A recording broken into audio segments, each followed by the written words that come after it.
Hello everyone, कैसे हैं आप सब। खुश रहें, सेहतमंद रहें। कोरमे आपने बहुत बनाए होंगे, लेकिन शादियों वाला शाही देगी कोरमा नहीं बनाया होगा। आज मैं शाही देगी कोरमा जो शादियों में बनता है वही बना रही हूँ। इसके लिए एक देगची में 1 कप तेल डालें। कोरमे में तेल ज़्यादा डलता है। फिर 3 बड़ी प्याज बारीक काट कर डाल दें और इन्हें सुनहरा यानी गोल्डन ब्राउन होने तक फ्राई करें। ज़्यादा ब्राउन नहीं करना, वरना कोरमे का रंग और जायका दोनों ख़राब हो जाएंगे। ये देखें, हमारी प्याज गोल्डन ब्राउन हो गई है। अब इसे किसी प्लेट में निकाल कर ठंडा कर लें। जिस ऑयल में हमने प्याज फ्राई की थी उसी ऑयल में कुछ साबुत मसाले जैसे कि काली मिर्च 1 टेबलस्पून, लौंग 1 टीस्पून, बड़ी इलायची 2 अदद, छोटी इलायची 5 से 6 अदद इसमें डाल दें और साथ ही इसमें 1 किलो चिकन भी डाल दें। अब इसे इतना फ्राई करें कि इसका पानी खुश्क हो जाए।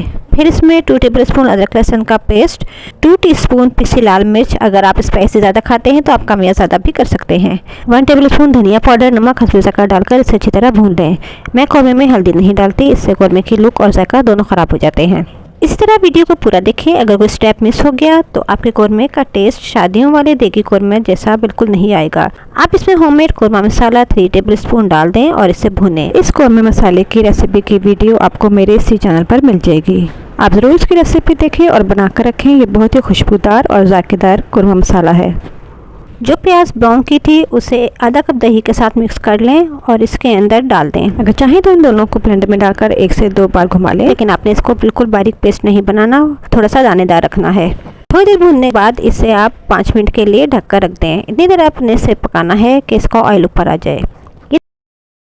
देखिए 5 मिनट हो गए हैं। इसकी लुक और इसका कलर दोनों ही शादियों वाले देगी कोरमे जैसे हैं। अब सबसे आखिर में कोरमा तैयार हो जाए तो इसके अंदर जायफल जावित्री का पाउडर 1/2 टीस्पून, केवड़ा एसेंस 1/2 टीस्पून डालकर मिक्स कर लें। इन दोनों को आपने सबसे आखिर में डालना है, पहले नहीं डालना, वरना कोरमे का रंग और कोरमे का जायका बिल्कुल ख़राब हो जाएगा। इसमें कड़वाहट आ जाएगी और आपका सारा कोरमा ख़राब हो जाएगा।